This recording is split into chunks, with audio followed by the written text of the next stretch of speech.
नमस्कार सौरभ, पहले तो बधाई आपको। ये ईयर भले ही पैंडेमिक के बीच में रहा, लेकिन आपने अपनी सीरीज से हम सभी को एंटरटेन किया। कॉन्ग्रेचुलेशन उसके लिए। बहुत शुक्रिया, बिल्कुल सही कहा आपने।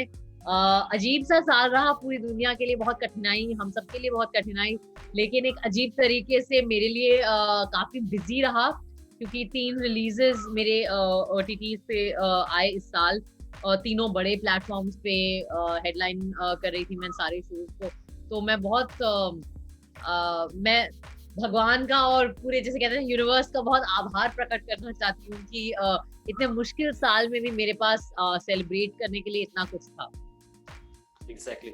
सो अगर बात की जाए इस साल की, तो इस साल की शुरुआत से ही हम काफी कहा जाए बंदिशों में बंध गए थे। घर पर ही रहना पड़ा हमारे शुरुआती दिनों में। हमने बात भी की थी उस मौके पर। तो हमें इनिशियली डेट के बारे में बताया, किस तरह शुरुआत हुई इस साल की, और क्या क्या कुछ खास रहा इस साल आपके लाइफ में।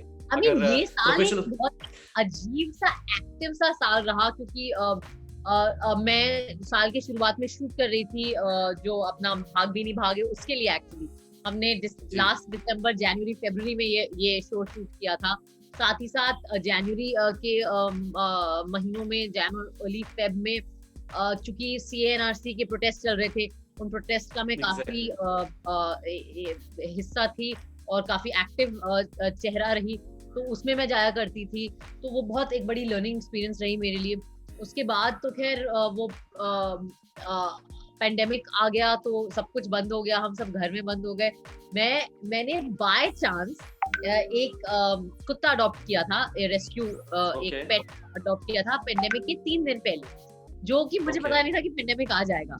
तो पहला महीना में मेरे लाइफ में एक नया एंट्री था मेरे डॉग का, जो अब ऑब्वियसली लाइक मेरे दिल का टुकड़ा है, बट उस टाइम जस्ट आया था। So I was spending time with him. फिर वियर्डली पेंडेमिक के पहले महीने में मैंने 2-3 जानवर और को रेस्क्यू किया, जिसमें से एक बाज भी था। तो इट वाज लाइक बहुत ही मेरे घर में जू बन चुका था। फिर मैं दिल्ली गई अपने माँ बाप के पास बाय रोड, बॉम्बे से 5 जानवर लेके। तो वो एक अलग एडवेंचर रहा। दिल्ली जाके मैंने वहाँ पे काफी सारे NGOs के साथ जो रिलीफ एफर्ट्स में इन्वॉल्व थे, श्रमिकों के साथ उनको जूते डिस्ट्रीब्यूट करना, उनके ट्रेन्स और बसेस के टिकट्स करवाना, ये सारा काम भी में इन्वॉल्व हुई मैं दिल्ली जाके। और उसके बाद तो मेरे रिलीजेस शुरू हो गए जून से। सो जून से तो उसके बाद वो एक जूम पे प्रमोशंस का सिलसिला, शायद हमने बात भी करी थी। जी and so it's been like, हम घर में बंद थे, लेकिन मैंने काफी काम वाम कर लिया। एक किताब में एक चैप्टर लिख दिया, एक स्क्रिप्ट पे काम किया। तो मैंने घर में बंद हम हैं, लेकिन मेरे लिए बहुत अजीब तरीके से बड़ा एक्टिव ईयर रहा ये। So that was nice. That was मतलब मेरे को ऐसा लगा नहीं कि पूरा साल बेकार हो गया, ये नहीं लगा। एग्जैक्टली। और सच कहा आपने कि घर में बैठकर भी लोगों ने जो एफर्ट्स दिखाए, जो आपने, जैसा कि आपने जानवरों के लिए कहा जाए काम किया, उनको रेस्क्यू किया, अपनी फिल्मों से भी इंटरटेन किया, तो कहीं ना कहीं ये दूसरों को इंस्पायर भी करता है कि इतनी बंदिशों के, इतनी कहा जाए लॉकडाउन हो, उसके बीच में भी हम अपने एफर्ट्स, अपनी कोशिश जारी रख सकते हैं। सो सौरभ, आज साथ ही साथ आज सिनेमा बदल चुका है पूरी तरह। आज सिनेमा के कहा जाए तो 2 पहलू हो गए हैं, एक डिजिटल की एक बड़ी सी दुनिया और एक फीचर फिल्मों की बड़ी सी दुनिया। और लॉकडाउन के बाद जो फीचर फिल्मों की दुनिया थी, कहीं ना कहीं धूमिल हो गई है थोड़ी। आज डिजिटल को लोग ज्यादा पसंद कर रहे हैं। उसके बारे में क्या कहना है सौरभ आपका? नहीं, देखिए, वो तो अनफॉर्चुनेटली एक पेंडेमिक का अपना एक फॉल आउट है कि थिएटर बंद हो गए, सोशल डिस्टेंसिंग का दौर शुरू हो गया, तो थिएटर में जाना ही पॉसिबिलिटी नहीं है। तो ये तो अनफॉर्चुनेट है हमारे लिए, क्योंकि आई थिंक कि भारत एक बहुत सिनेमा प्रधान देश है। हमें हमें एक्चुअली हमें हमारी फिल्में बहुत अच्छी लगती हैं। हम थिएटर जाना एक सामाजिक पूरा एक एक्सपीरियंस है हमारे लिए। अनफॉर्चुनेटली वो बदल गया, और मुझे लगता है कि हमें एक्चुअली पता नहीं है कि होने क्या वाला है, क्योंकि अभी तक पेंडेमिक खत्म नहीं हुआ है। अब लोग कह रहे हैं कि यूके में एक नया स्ट्रेन शुरू हो गया, एक दूसरा वायरस आ गया है, या वो एक नए किस्म का वायरस आ गया है। तो अब ऐसे में थिएटर्स का क्या होगा हमें पता नहीं। OTTs जो कि एक ऑलरेडी थे, वो उसने इस मौके को कैपिटलाइज किया और प्रोड्यूसर्स के पास क्योंकि कोई चारा नहीं था, तो उन्होंने अपनी फिल्में OTT पे डालनी शुरू कर दी, क्योंकि फिल्म का तो एक बार शुरू हो गया, आपने लोन लिया हुआ है, आपको फाइनेंस उठाया हुआ है, वो पैसा आपको वापस करना है, तो उसका अपनी एक मजबूरी होती है, इकोनॉमिक आर्थिक मजबूरी होती है।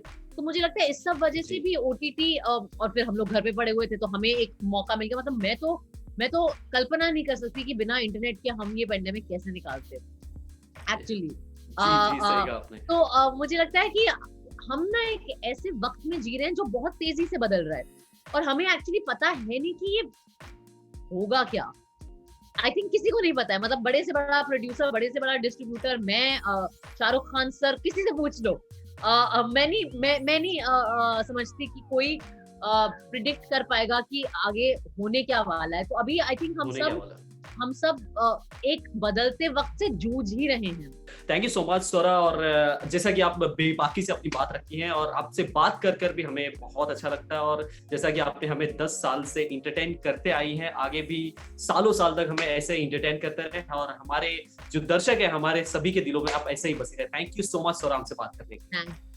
अगर आपको हमारा ये वीडियो पसंद आया हो तो इसे लाइक और शेयर जरूर करें, और हाँ, हमें सब्सक्राइब और फॉलो करना ना भूलें, ताकि आप एंटरटेनमेंट की कोई भी खबर मिस ना करें। चाहे बॉलीवुड और टीवी से जुड़ी बिग न्यूज हो या स्टार्स का लाइफस्टाइल, बी टाउन की कोई पार्टी हो या सेलिब्रिटीज की डेटिंग, फिल्म और टीवी इंडस्ट्री की गॉसिप हो या कंट्रोवर्सीज, हर वीडियो मिलेगा E24 पर। तो फिर धमाकेदार एंटरटेनमेंट के लिए जुड़े रहिए हमारे साथ और देखते रहिए E24।